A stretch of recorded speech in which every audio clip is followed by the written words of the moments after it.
This is about why is God so against idols? I just want to teach a little bit to give you understanding about that. If you've always wondered about that, I've wondered about it. It's been very, very clear that he does not appreciate idols. He's against idols. So I want to give a quick idea or my synopsis of what idols represent and why he is so against them. So an idol is basically our choice, that is man's choice to assign to something, not necessarily the responsibility, but the credit that only God can have in reality. Saying that this idol that I now worship is responsible for the life I have, for the creation of the world, for my crops, for the water, for the sun. And that's an offense, obviously, because there's only one who has created everything. And to assign that to someone else is a terrible thing to do. And when Israel did it, and they had contact with their God, that was a very bad thing to do. So that's on the negative side, so to speak. On the positive side, it has to do with the fact that he wants what's best for us, and he knows that he is what's best for us. It has to do with a person, someone who wants to know and wants to be known.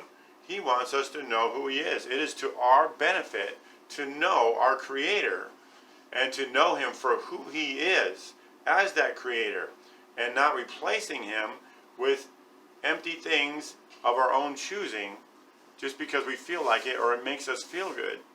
That doesn't do us any good. Independent of his wrath or his anger, it doesn't do us any good. That is a self-destructive thing. So I've been reading through chapter 4 of Deuteronomy here, and I'm just going to kind of scan through it because I want to focus on the main points here he makes. He makes one point a couple of times about his invisibility, because it's understandable. It's been a struggle for me to love someone who is invisible. That's a strange thing, but it's not just something without an answer. And I think I can give you some clues that you can search yourself and read through this and other portions, which there's other scriptures that say very similar things to what he's saying here. God repeats things that are important to him. And in Deuteronomy, he speaks a lot about this, about what he wants them to do, but he doesn't expect them to do, because then he follows it up with, when you fail, this is what's going to happen to you. Not that he made them fail, but he knew they couldn't, but they kept insisting they could. They were always saying, we will obey. And he's saying, you're going to try, and I'm going to give you the things to obey, but when you fail, this is going to happen. And he even refers to the latter days, when we finally seek for him with all our heart. Then they sought for him with all their religiosity, basically. Their heart was full of religion, and they got what they got, which was separation from him and being scattered throughout the world. But that point I was referring to that he made twice starts in verse 12. Moses is speaking and recounting things that they've experienced, and he says, and the Lord spoke to you out of the midst of the fire.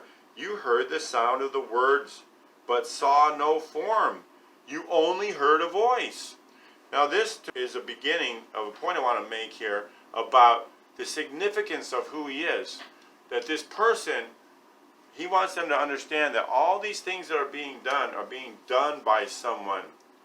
But you can't see me. You can hear me. And I can hear you. And I can see you. And I'm the one doing these things. So don't go around and assigning something to someone else just because you can't see me. You heard my voice.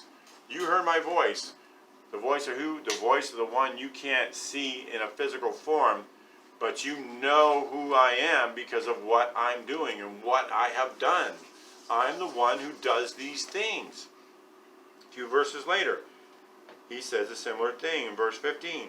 Take careful heed to yourselves, for you saw no form when the Lord spoke to you at Horeb out of the midst of the fire. And then Moses goes on to preach to them about not having any type of idol that is shaped or formed like any beast of the field or of the sea or of the air.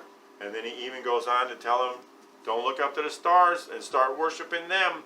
I gave them to you. I did. God gave those to you. Not to be worshipped, but to be appreciated for what they are.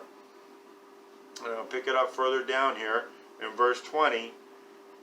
After all that Moses explained about idols, he says, but the Lord has taken you and brought you out of the iron furnace, out of Egypt, to be his people, an inheritance as you are this day. See what he's saying? He's describing himself through his actions, not through physical things as in a physical person. He's describing physical actions he took on their part to show to them who he is. That he is this God of love. Yeah, he's a jealous God, and understandably so, because he wants them to know that he is the only one that is good for them. He wants what's best for them. Of course he wants them to have him and to cherish him and him alone. I'm going to get to that too. So moving down further to verse 32. Again, this is Moses speaking, but he is filled with the Spirit here. It says, for ask now concerning the days that are past, which were before you, since the day that God created man on the earth.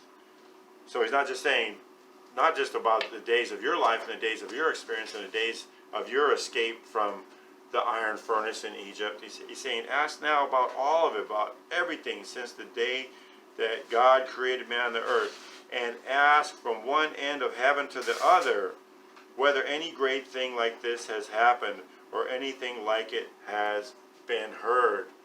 No one could witness to this being done, that they would hear the voice of God and live. No one could say that. They knew it though. They knew it. And they could tell someone else, but no one else knew it like Israel. And yet they were going to go off and do all these things. They were going to go off and worship idols and hurt themselves and destroy themselves. Because he follows that in verse 33. Did any people ever hear the voice of God speaking out of the midst of the fire as you have heard and live? Or did God ever try to go and take for himself a nation from the midst of another nation by trials, by signs, by wonders, by war, by a mighty hand and an outstretched arm, and by great terrors, according to all that the Lord your God did for you in Egypt before your eyes? And this is huge. This is huge. This is not only historical, it's amazing and miraculous. God did this. Has anyone ever done this but God? Has any of your idols ever done this? No. The God of all creation, the one whose voice you heard. He's the only one who did that. So he's doing all this for purposes of identification so that they know who he is. Yes, he's a God that does things in the physical world, but he is not of the physical world. Don't assign those things to being God, or don't assign Godship, so to speak, to them. They are things that he has done, he has produced. But when you mix it in and you go out saying, oh, God is in the tree, and God is in the squirrel, and God is in the eagle, and God is this, and God is that, it can be subtle. God is an individual. He wants you to know this. He's making this clear all throughout this whole thing. He is making it clear. I am the Lord. Let me just get right to it instead of using all my words. 35. To you it was shown that you might know that the Lord himself is God. There is none other besides him. See that this is like a crescendo, and it's like a preliminary crescendo because he's got a secondary one coming up here. He describes all these things, what he's done, what they've done, what not to do, what they're gonna do. And through it all, what does he want them to know more than anything? That I am the Lord and there is no other. Don't ever forget that. Don't ever forget that. That's the key to understanding. That's the key to unlock all confusion, is to know that I am the Lord and there is no other. There is none besides me. Continuing on, verse 36. Out of heaven, he let you hear his voice. See that? He let you hear his voice. How is he letting you hear his voice today? It doesn't have to be just Israel in the time of the Exodus. Right now, God is letting you hear his voice. If he is letting you hear his voice, respect that. Be in tune to that. Know that there's a person talking to you, speaking to your heart. Listen to that. Honor that. That's an amazing opportunity you have right now. So it's to start that again. Out of heaven, he let you hear his voice that he might instruct you on earth. He showed you his great fire, and you heard his words out of the midst of the fire. And because he loved your fathers, therefore he chose their descendants after them. And he brought you out of Egypt with his presence, with his mighty power, with his presence. I'm not trying to get religious here, but the presence of the Lord is a real thing. It's an amazing thing. It's something to meditate on, to think about, to get in touch with. He brought them out of Egypt with his presence.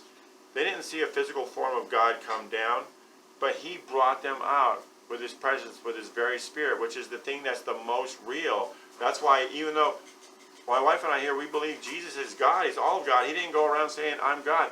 He said it, but in his own way, because he didn't want, even in his physical form, for people to be focusing on that physical form. That's why I would say that my Father works and I work, or I don't do anything except what I see the Father do. Or I see him do it first. So he wants people to know that his power, his presence is supreme above all things. And just because you don't see him, don't think he's not there. Know that he is there, that he is listening. If he's not speaking, it means he's listening. So we need to be aware of that and know that our God is not the things. He's not the world. He's the one who came down from heaven, who speaks from heaven, and is right here with you to speak to your heart and show you and teach you and guide you all these things. It's not the things. It's not the so-called blessings, like where we came from. It's all about getting the blessings. God is not blessings. Yes, sometimes he does those things. I understand that. But that's not what he's about. God is God. God is himself. He is the blessing. That is the thing he is trying to communicate to us and has been for thousands of years. It's me. It always was me. It always will be me. There is no other. There is nothing else. There is no other person. There is no other thing. There is nothing that replaces me. Verse 35. Driving out from before you nations greater and mightier than you, to bring you in, to give you their land as an inheritance, as it is this day. Therefore, that was verse 38, sorry. Therefore, know this day and consider it in your heart, that the Lord himself, see how he says that? The Lord himself, that's singular, that's individual, that's a person wanting you to know who he is. The Lord himself is God in heaven above, and on the earth beneath.